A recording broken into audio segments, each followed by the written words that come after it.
여경래 셰프님도 조리 명장 자리에 오르기까지 숱한 고난과 역경을 이겨내셨을 텐데 그때 큰 힘이 돼준 덕분입니다 할 만한 은인이 있으시다고요? 19살, 20살 정도 됐었을 때 네. 제가 뵌 분이라고 생각하는데요. 왜냐면 그분을 통해서 진정한 중요리의 깊은 뭐 요리라든지 요리의 진수라든지 그걸 보게 돼가지고 그렇게 해서 그분이 제가 여태까지 이런 기술자로 거듭나게 될 수 있는 결정적인 역할을 하신 분이라고 생각하는데 그게 그분을 만나신 게 19살? 그때만 해도 사실 저는 이제 개인적으로는 좀 질풍노도 같은 그런 시기라고 할 수 네. 있거든요. 제가 15살부터 이런 일을 했으니까 1975년부터 했었으니까 15살부터 시작하셨다고 그랬는데 15살이면 중학교 2학년, 3학년 뭐 요 정도 나이란 말이에요. 중학교 졸업하자마자 중학교? 했던 것 같아요. 그러면 그때부터 시작하셨던 이유는 집안의 경제적인 사정 때문인가요? 네, 저는 이제 사실은 네. 중국인 아버지하고 네. 한국인 어머니 사이에서 태어난 거고요. 그때 당시는 그 청소년기라고 할 수 있는 그때쯤에도 네. 사실 그런 생각을 되게 많이 했어요. 중국말도 잘 못했거든요. 그렇다고 한국말도 역시 마찬가지로 공부도 중국인 학교만 중학교 졸업했었으니까 그래서 말을 할 때 상당히 어눌했던 것 같아요. 뭘 표현을 하는데 중국어로도 잘 안 되고 한국어로도 잘 안 됐던 그런 기억이 되게 많고요. 그러다 보니까 좀 정체성의 혼돈이 되게 많았던 것 같아요. 네. 성격도 상당히 내성적이었던 것 같아요. 왜냐면 아버지가 한국 나이로 한 6살, 한 4살 반 정도에 돌아가셨으니까 저희 세상에. 시골 종점에 살았거든요. 근데 종점이 한 정거장 들어가야지 종점이니까 차가 오는데 겨울이니까 차가 한 대가 이제 종점까지 가야 하는 여기를 거쳐서 종점으로 들어갔다 다시 나와야 되는데 아버지가 어머니한테 그런 말씀 하신 것 같아요. 추우니까 우리 종점 들어가서 다시 나오자 차 타고. 그래서 이제 어머니하고 저를 태우고 그냥 아버지는 다시 농장물 건너편에 가서 들고 오다가 갑자기 차가 나타나고 꽝 친 거예요. 그래서 나는 차 뒤에서 아버지만 보고 내 차에 아직도 그 기억 얘기 속에 그 기억은 나는데 엄마 아빠 죽었다?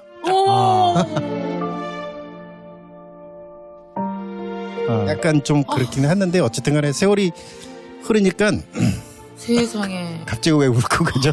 어휴. 근데 좀 그렇게 해서 집안이 좀 가난하긴 했어요. 근데 여경래 셰프님 혼자였어요? 그 형제 다른 형제는 없었어요? 이제 저보다 3살 작은 동생이 있고요. 네. 동생은 그래도 지금 큰 기업에 총주방장을 하는데 이거 왜 이러지? 그런 적이 없는데. 아니 어렸을 때 너무 충격이셨겠어요. 그럼 그 충격적인 기억이죠. 그때는 이제 충격이라기보다는 저는 잘 어릴 때니까 그때 한 대여섯 살이었었으니까 잘 모르고 그래서 사실 고생한 거는 어머니가 되게 많이 고생을 했죠.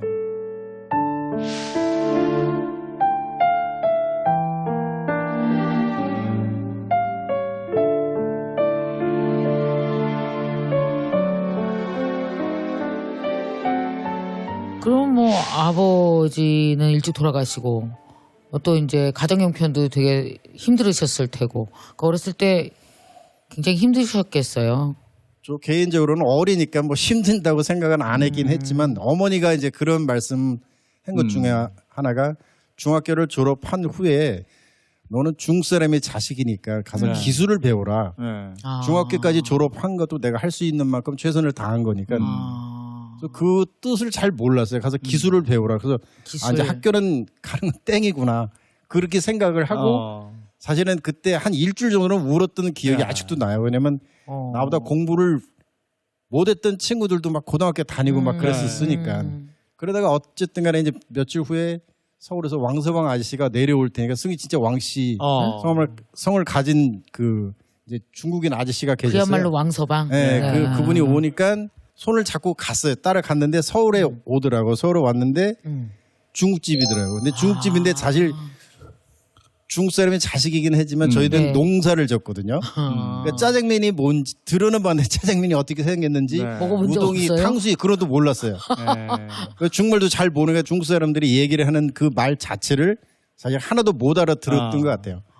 그렇게 해서 한 1년 만에 수타를 했고요. 네. 수타도 해가지고 그렇게 해다 보니 일반 짜장면 집이었었으니까 네. 요리 같은 게 없잖아요. 그때 내가 가고 싶었던 고등학교 교복을 입은 친구들이 와서 중국집에서 짜장면 만나게 먹고 희덕거리는 모습 보면 그때 심정이 어땠을까 이런 생각도 들고요. 뭐 사실은 되게 부럽긴 했지만 나도 뭐 이렇게 좀 있는 집안에서 태어나가지고 네. 공부도 제대로 했었으면은 사실 중국집에서 일을 했었을 때 그 심정은 네. 그냥 무슨 구렁통에 빠져 있는 나를 세상에서 어느 누구도 구해낼 사람이 없다는 생각까지 했어요. 약간 속된 말로 좀 절망적이긴 네. 했었지만 그러다가 아까 말씀드린 그런 기술적인 그런 측면에 뭔가 접근성이 생기기 시작하면서 그다음에 알고 보니까 저도 원래 꿈은 화가나 만화, 뭐 미술에 관련된 손 소질이 좀 있어가지고 그거는 이제 접어야 되겠다고 생각했는데 의외로 음식을 만드는 데 있어서도 그런 센스나 그런 감각이 되게 많이 도움이 됐다는 걸 후에 알았죠.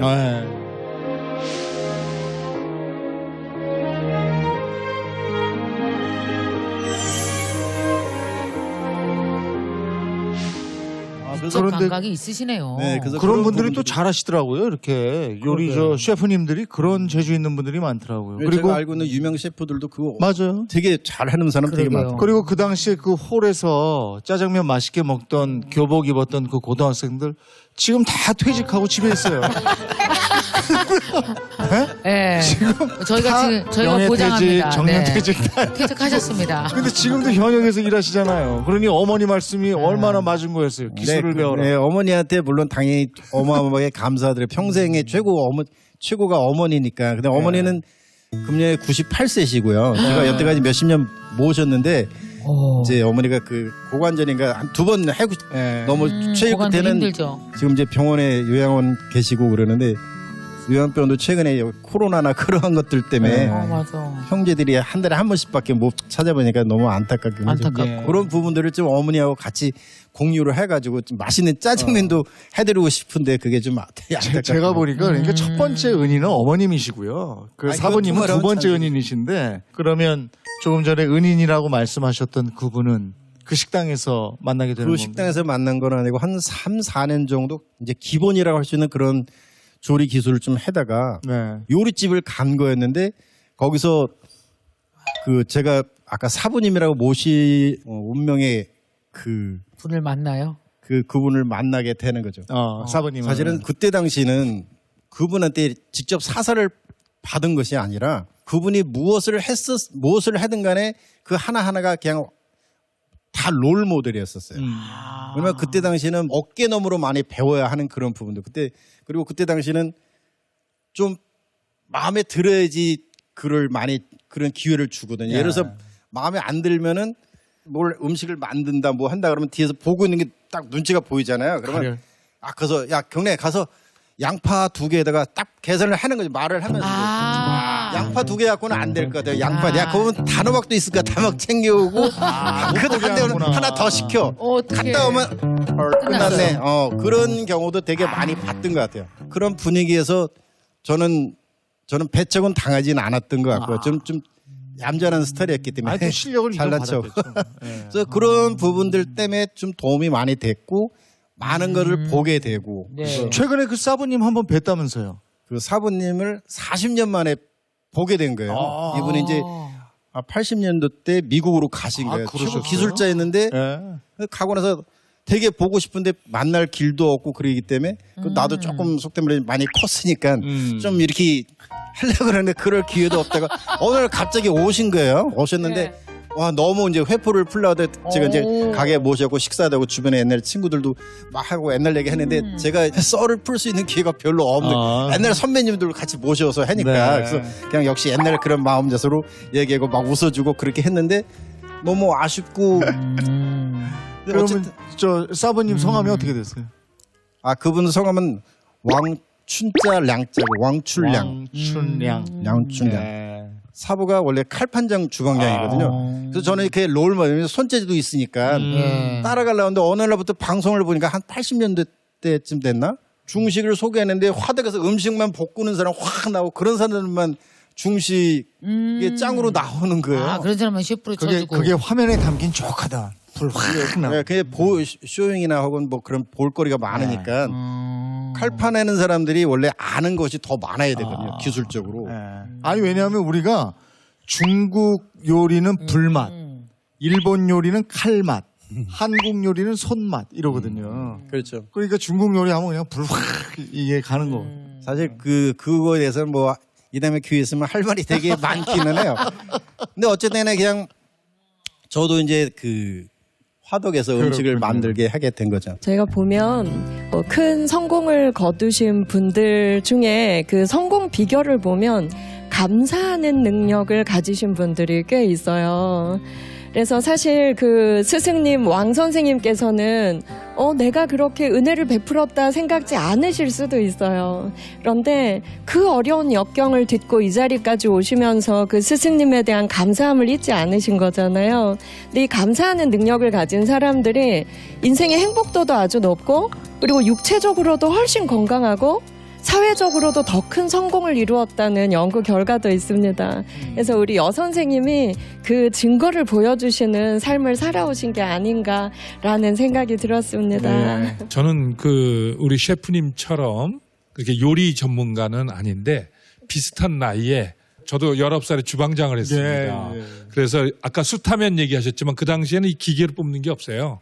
그렇지 다 이거. 이렇게 해가지고 예. 제가 이렇게 벽돌을 위에 올려놓고 올라가면 이렇게 뽑으면 한 7그릇, 8그릇 곱빼기가 나옵니다. 키가 그래서 크니까. 키가 크니까 이렇게 아 그렇지. 야구 볼만했겠는데. 그러니까 키 작은 분들이 하는 거하고 제가 하는 다르겠다. 거하고 그러네. 전혀 생산성이 달라요. 그래서 오늘 이렇게 하면서 어머님 노래도 생각나고 지금 또 사부님 얘기하시니까 스승의 은혜도 생각나고 그렇지 않아요? 그런 분들 이렇게 기억하는 그런 시간. 저도 갑자기 뭐 옆에 있으면서 옛날 생각을 또 저도 해봤고 덕분입니다. 네. 그 미국에 계신 왕사부님께 한 말씀 하시죠 뭐. 네. 이것도 미국에 다 나가는데 뭐. 왕수 코로나가 어느 정도 진정되게 되면은 한국에 오시면은 제가 술도 사드리고요. 맛있는 것도 같이 먹으면서 한국의 중요리가 어떤 식으로 변화되어 있는지 그러한 부분들도 제가 같이 이런 얘기 저런 얘기 많이 나누고 싶습니다. 그동안 항상 건강하시고 항상 즐겁게 사시기 바랍니다. 빠이빠이 감사합니다.